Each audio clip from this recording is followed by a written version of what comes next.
बच्चों सुप्रभात। हिंदी व्याकरण के अंतर्गत मैं वाच्य लेकर उपस्थित हुआ हूँ। वाच्य जिसको अंग्रेजी में वॉयस कहते हैं। वाच्य का शाब्दिक अर्थ है बोलने का विषय। ठीक है।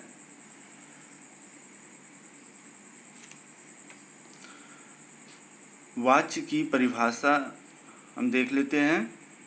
क्रिया के उस परिवर्तन को वाच्य कहते हैं जिसके द्वारा इस बात का बोध होता है कि वाच्य के अंतर्गत कर्ता, कर्म या भाव में से किसकी प्रधानता है, जिनमें किसी के अनुसार क्रिया के पुरुष, वचन आदि आए हैं।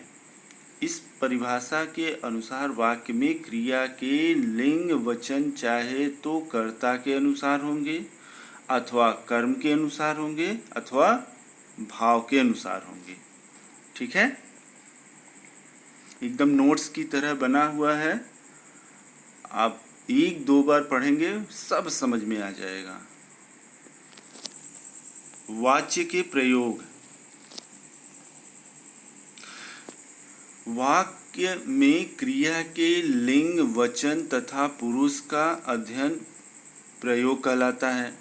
ऐसा देखा जाता है कि वाक्य की क्रिया का लिंग, वचन एवं पुरुष कभी कर्ता के लिंग, वचन और पुरुष के अनुसार होता है तो कभी कर्म के लिंग, वचन, पुरुष के अनुसार। लेकिन कभी कभी वाक्य की क्रिया कर्ता तथा कर्म के अनुसार न होकर के एक वचन पुल्लिंग तथा अन्य पुरुष होती है।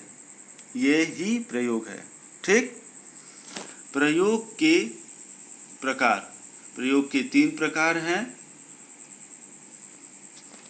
कर्तारि प्रयोग, कर्मणि प्रयोग, भावे प्रयोग। ठीक। कर्तारि प्रयोग। जब वाक्य की क्रिया के लिंग, वचन और पुरुष कर्ता के लिंग, वचन और पुरुष के अनुसार हो तब कर्तारि प्रयोग होता है। जैसे मोहन अच्छी पुस्तकें पढ़ता है। ठीक है। कर्मणि प्रयोग। जब वाक्य की क्रिया के लिंग, वचन और पुरुष कर्म के लिंग, वचन और पुरुष के अनुसार हो तब कर्मणि प्रयोग होता है। जैसे सीता ने पत्र लिखा। सीता ने पत्र लिखा, कर्म पे जोर दिया जा रहा है। भावी प्रयोग। भाव पे, जो वाक्य भाव उत्पन्न करे। जैसे जब वाक्य की क्रिया के लिंग, वचन और पुरुष कर्ता तथा कर्म के लिंग, वचन और पुरुष के अनुसार न होकर के, मतलब दोनों के अनुसार न होकर के एक वचन पुल्लिंग तथा अन्य पुरुष हों तब भाव प्रयोग होता है। जैसे मुझसे चला नहीं जाता, सीता से खाया नहीं जाता। ठीक है। इसमें भाव उत्पन्न होगा। वाच्य के भेद। उपयुक्त प्रयोग के अनुसार वाच्य के 3 भेद हैं। कर्तृवाच्य, कर्मवाच्य, भाववाच्य। जिसको कर्तावाच्य भी कहते हैं। कर्तृवाच्य एक्टिव वॉइस। क्रिया के उस रूपांतर को कर्तृवाच्य कहते हैं जिसे वाक्य में कर्ता की प्रधानता का बोध हो। जिस वाक्य में कर्ता की प्रधानता का बोध हो। याद रखिए। जैसे राम पुस्तक पढ़ता है, मैंने पुस्तक पढ़ी। ठीक है। जिसमें कर्ता का क्या हो, प्रधानता हो। ठीक है। कर्ता का प्रधानता हो और कर्ता के अनुसार क्रिया में परिवर्तन हो। ठीक। तो कर्तावाच्य है। कर्मवाच्य। क्रिया के उस रूपांतर को कर्मवाच्य कहते हैं जिससे वाक्य में कर्म की प्रधानता का बोध हो। जैसे पुस्तक पढ़ी जाती है, पुस्तक पढ़ी जाती है, आम खाया जाता है, ठीक। इसमें क्या है, कर्म पर बल दिया जा रहा है, अकर्म के अनुसार क्रिया में परिवर्तन हो रहा है, ठीक है। जिससे वाक्य में कर्म की प्रधानता दिख रही है। यहाँ क्रियाएं कर्ता के अनुसार रूपांतरित न होकर के कर्म के अनुसार परिवर्तित हुई है। यहाँ ध्यान देने योग्य बात है कि अंग्रेजी की तरह हिंदी में कर्ता के रहते हुए कर्मवाची का प्रयोग नहीं होता।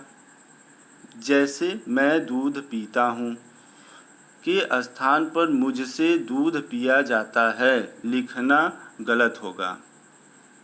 हाँ, निषिद्ध के अर्थ में यह लिखा जा सकता है कि मुझसे पत्र लिखा नहीं जाता या मुझसे दूध पिया नहीं जाता, ठीक, उससे पढ़ा नहीं जाता, ये ठीक है वाक्य, ठीक है। कर्मवाच्य, भाववाच्य अंतिम है।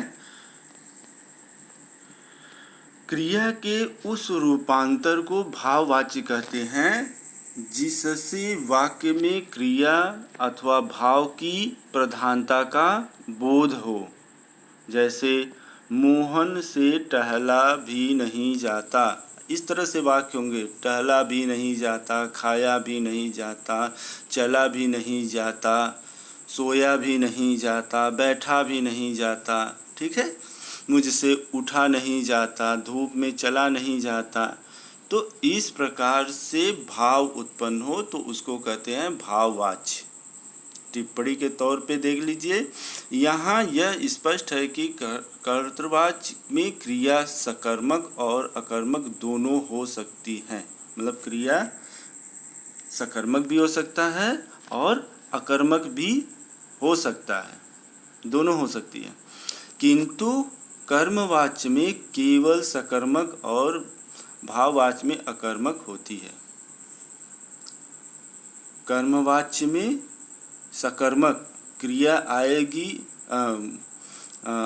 कर्म आएगा ही, ठीक है, तो सकर्मक क्रिया होगी, सकर्मक होगा। और भाववाच्य में अकर्मक, उसमें कर्म नहीं रहेगा, ठीक है।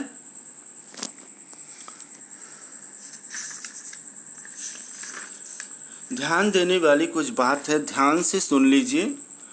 इसको सुनने मात्र से ही आप इसको समझ लेंगे, ठीक है। कर्मवाच्य या भाववाच्य की जिन वाक्यों में कर्ता के बाद से, मैं बार बार जोर दे के बोल रहा हूँ, से का प्रयोग होता है, वहाँ कर्ता का सामर्थ्य भाव रहता है। ऐसे वाक्य प्रायः नकारात्मक होते हैं, सकारात्मक नहीं। इसीलिए मुझसे कपड़ा नहीं धोया जाता और मुझसे चला नहीं जाता, ठीक। वाक्य प्रचलित है, मुझसे कपड़ा धोया जाता है या मुझसे चला जाता है, जैसे वाक्य का प्रयोग कम मिलता है। कर्मवाच्य में सामान्यतः क्रिया के करने वाले व्यक्ति का संकेत आवश्यक नहीं होता है। समझ में आया? करने वाले व्यक्ति का संकेत आवश्यक नहीं होता। जैसे बंगाल में चावल खाया जाता है, यहाँ हिंदी बोली जाती है, ठीक है। वाक्य से ही आपको समझ में आ गया होगा। भाववाच्य, तीसरा भाववाच्य केवल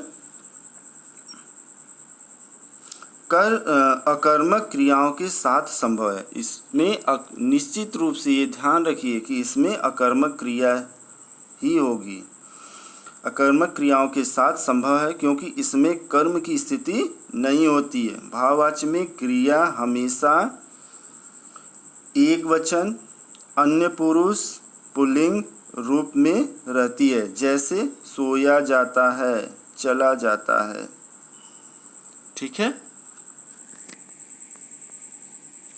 इस प्रकार से भाववाच्य मैं पूरी तरह से आपको समझाने का प्रयास किया। आप इसको 2-3 बार पढ़ेंगे, समझेंगे, समझ में आ जाएगा। ठीक है, आप लोगों को बहुत बहुत धन्यवाद।